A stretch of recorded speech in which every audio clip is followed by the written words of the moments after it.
ஆரம்பிச்சிட்டேன். ஆனா இந்த விஷயத்த சுபா கிட்ட சொல்லாமலும் இருக்க முடியல.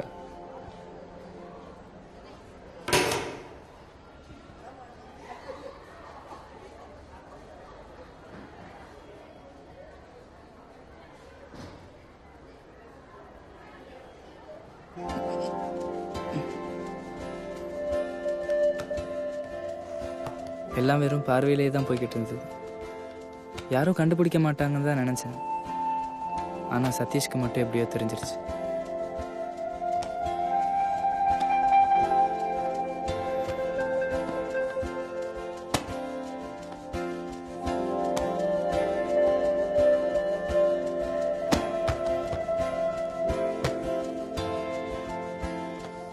எப்ப ஆனா அவனுக்கு தெரிஞ்சா முரளிக்கு தெரிஞ்ச மாதிரி தான். மறைச்சிட்டீங்களா?